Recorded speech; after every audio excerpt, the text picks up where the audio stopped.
प्रणाम मित्रों। शिक्षा मित्रों के लिए 27 अक्टूबर 2025 की तारीख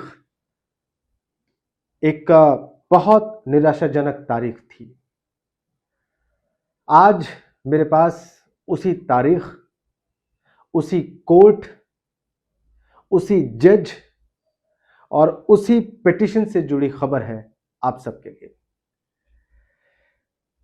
तमाम निराशाओं के बीच में यह खबर आपके मन में थोड़ी आशा जगा सकती है, थोड़ी उम्मीद जगा सकती है, क्योंकि इस खबर में वो तमाम कानूनी पहलू हैं, वो बातें हैं जिससे आपको थोड़ी राहत मिल सकती है और जिससे शासन और सरकार पर थोड़ा कानूनी दबाव पड़ सकता है। वो दबाव जो 27 अक्टूबर 2025 के एक फैसले के बाद से अचानक खत्म हो गया था, अचानक समाप्त हो गया था। वो दबाव और वो प्रेशर जो कि जस्टिस अग्रवाल के कंटेंट एप्लीकेशन के डिसमिस करने यानी खारिज करने के फैसले के साथ खत्म हो गया था और जिसके बारे में मैंने आपसे विस्तार से बात की थी। आज मैं उसी कंटेंट एप्लीकेशन के एक नए मोड़ पर जो मामला पहुंचा है आपको बताने जा रहा हूं। 27 अक्टूबर को 2 साल चले अवमानना के मुकदमे को जस्टिस अग्रवाल ने खारिज कर दिया था। अवमानना का मुकदमा शिक्षा मित्र विवेकानंद ने किया था और उसको 2 साल तक सुनने के बाद अचानक 27 अक्टूबर 2025 को खारिज कर दिया गया। क्यों? क्योंकि सीनियर अधिकारियों ने कोर्ट के सामने यह एफिडेविट दिया कि हमने कमेटी बनाकर जांच की और इस कमेटी में विचार करने के बाद यह पाया गया कि इस स्तर का जो वित्तीय बोझ हमारे ऊपर पड़ेगा, इसके बारे में फैसला हम नहीं ले सकते। इसके बारे में फैसला प्रदेश सरकार की कैबिनेट ही ले सकती है, इसलिए हम अक्षम हैं। जब यह एफिडेविट दिया गया कोर्ट के सामने, तो कोर्ट ने कैबिनेट से आग्रह करते हुए कि आप इस गुहार को सुने, शिक्षा मित्रों के मानदेय पर विचार करें पॉजिटिवली। यह कंटेम्प्ट एप्लीकेशन 27 अक्टूबर को ही खारिज करती थी। उस कंटेम्प्ट यानी अवमानना के मामले को रिव्यू करने के लिए एडवोकेट सत्येंद्र नाथ त्रिपाठी जी ने एक रिव्यू पिटीशन उन्हीं जज साहब के सामने दाखिल किया। तारीख है 18 दिसंबर और मेरे सामने वो जो पूरा मामला है वो इस वक्त रिटन फॉर्म में। इसमें जो एप्लीकेंट है यानी विवेकानंद जो शिक्षा मित्र है, वो कहते हैं कि ये फुल फैक्ट्स के साथ, पूरे तथ्यों के साथ मामला नहीं देखा गया था। कोर्ट के द्वारा पूरे तथ्यों के साथ मामला नहीं देखा गया था, इसलिए फिर से इस मामले को देखा जाए, रिव्यू किया जाए। यह एप्लीकेशन रिव्यू एप्लीकेशन कोर्ट के सामने गई है और जो कायदा है, कायदा क्या है कि जो जज साहब फैसला करते हैं उन्हीं के सामने, उन्हीं की बेंच के सामने रिव्यू पिटीशन दाखिल किया जाता है। तो शिक्षा मित्रों के वकील श्री सत्येंद्र त्रिपाठी जी ने यह रिव्यू पिटीशन विवेकानंद जी के बिहाफ पर इन्हीं जज साहब के सामने दाखिल की है। सत्येंद्र चंद्र त्रिपाठी जी ने यह मामला जो है यहीं पर दाखिल किया है और ये कोर्ट है, मैं आपको बताऊं, जस्टिस अग्रवाल की, जस्टिस रोहित रंजन अग्रवाल की कोर्ट है, हाई कोर्ट में। अब आपके मन में सवाल हो रहा होगा कि किस आधार पर यह रिव्यू पिटीशन दाखिल की गई है। यह मैं आपको बहुत दिलचस्प है और बताने जा रहा हूं। क्या आधार है इस रिव्यू पिटीशन का? एडवोकेट सत्येंद्र चंद्र त्रिपाठी ने जो आधार लिया है इस रिव्यू पिटीशन का और कोर्ट को कहा है कि इन फैक्ट्स को नजरअंदाज किया गया पिछले फैसले में 27 अक्टूबर के, वो फैक्ट्स ये रहे। फैक्ट्स क्या है? उत्तर प्रदेश कार्य नियमावली है 1975 की। गौर करके सुनिए, 1975 के साल में बनी और प्रभाव में आई एक नियमावली है। इसका नाम है उत्तर प्रदेश कार्य नियमावली। यानी उत्तर प्रदेश में किस कार्य को किस लेवल पर देखा जाएगा और उसके फैसले किस स्तर पर होंगे।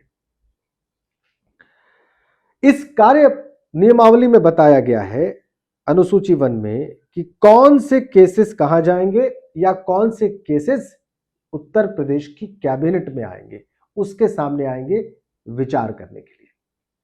गौर करिएगा, कौन से मामले उत्तर प्रदेश की कैबिनेट के सामने विचार करने के लिए आएंगे, ये इस नियमावली की पहली अनुसूची में बताया गया है। और दूसरी अनुसूची में बताया गया है कि कौन से मामले राज्यपाल या मुख्यमंत्री के सामने निर्णित होने के लिए रखे जाएंगे। यानी किन मामलों पर मुख्यमंत्री और राज्यपाल निर्णय लेंगे, उनके अधिकार क्षेत्र में आता है। और इस रिव्यू पिटीशन में जस्टिस अग्रवाल से यह कहा गया है कि भाई, अधिकारियों ने अपने एफिडेविट में जो आपसे कहा कि शिक्षा मित्रों का मानदेय बढ़ाना उनके अधिकार क्षेत्र में नहीं है, क्योंकि अगर 1,000 रुपए भी हम बढ़ाते हैं शिक्षा मित्रों का मानदेय, तो इससे सैकड़ों करोड़ रुपए का बोझ पड़ेगा एक्सचेकर पर, प्रदेश की वित्तीय व्यवस्था पर, और इसलिए यह निर्णय हम नहीं ले सकते। इसी एफिडेविट के विरोध में इस रिव्यू पिटीशन में यह बताया गया है कि उत्तर प्रदेश की कार्य नियमावली जो बात कहती है उसके हिसाब से मुख्यमंत्री या कैबिनेट के सामने ले जाए जाने वाला यह विषय है ही नहीं। शिक्षा मित्रों, आपकी जानकारी बढ़ा रही है यह बात, इसको ध्यान से सुनिएगा। अधिकारियों ने एफिडेविट दाखिल करके कहा कि शिक्षा मित्रों का मानदेय बढ़ाना हमारे बस में नहीं है, हमारे अधिकार क्षेत्र में नहीं है, क्योंकि इससे बड़ा वित्तीय बोझ पड़ेगा सरकार के खजाने पर। यह निर्णय तो कैबिनेट ले सकती है या सीएम साहब ले सकते हैं। अब इस रिव्यू पिटीशन में यह कहा गया कि ये जो एफिडेविट दाखिल किया गया और जिसकी बिना पर पिछला केस खारिज कर दिया गया, वो एफिडेविट सिरे से गलत है, क्योंकि उत्तर प्रदेश कार्य नियमावली में राज्यपाल, मुख्यमंत्री और कैबिनेट के सामने जिन बातों को निर्णित करने के मामले तय किए गए हैं, उस लिस्ट में यह मामला नहीं आता है। यह मामला डिपार्टमेंट ही तय करेगा, यानी बेसिक शिक्षा विभाग ही तय करेगा। इसलिए यह एफिडेविट गलत है और इसीलिए इस मामले को फिर से सुना जाना चाहिए। अब एक और बड़ी दिलचस्प बात आपको बताता हूं। आपको याद होगा कि एक कमेटी बनाई गई थी अधिकारियों के द्वारा शिक्षा मित्रों के मानदेय पर विचार करने के लिए। उस कमेटी ने अपने विचार के दौरान यह तय करने के लिए कि क्या शिक्षा मित्रों का मानदेय बढ़ाने के लिए वित्तीय व्यवस्था हमारे पास है, वित्त विभाग से भी एक मशविरा लिया था, एक परामर्श लिया था। इसका मतलब विभाग शिक्षा मित्रों का मानदेय वित्त विभाग के सहयोग से या उनकी स्वीकृति प्राप्त करके बढ़ा सकता था। और तभी अधिकारियों की उस कमेटी ने वित्त विभाग से कंसल्ट किया था। और यह बात साबित करती है कि विभाग के पास शिक्षा मित्रों का मानदेय बढ़ाने का पूरा अधिकार है। किसके सहयोग से? वित्त विभाग के सहयोग से।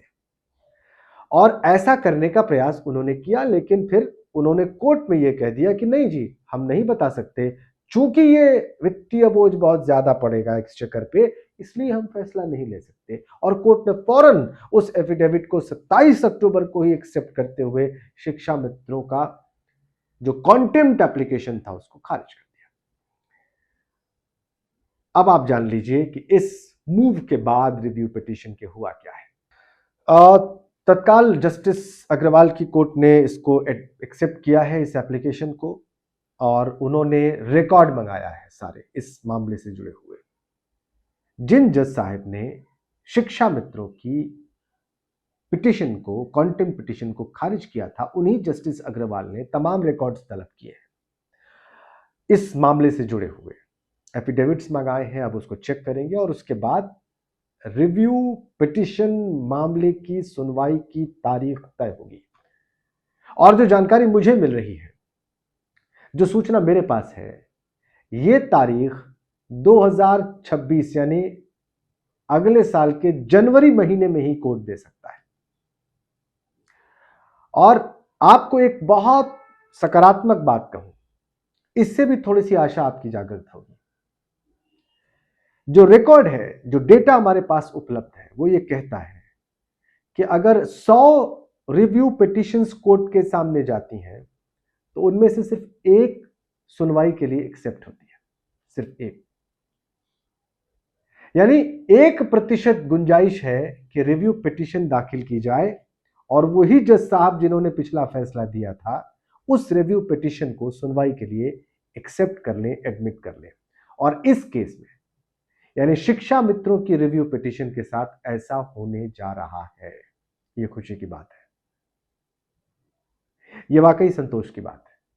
और ये निश्चित रूप से जो आपके वकील हैं सत्येंद्र चंद्र त्रिपाठी जी, उनके प्रयासों का नतीजा है। अब देखते हैं कि जनवरी में जो तारीख मिलती है रिव्यू पिटीशन की, उसमें क्या सुनवाई होती है, सरकार की ओर से किसको हाजिर होने के लिए कहा जाता है, और जब ये आर्ग्यूमेंट बहस होती है वहां पर और ये तर्क रखा जाता है शिक्षा मित्रों की तरफ से, तो उसका जवाब क्या आता है, ये देखना बहुत दिलचस्प।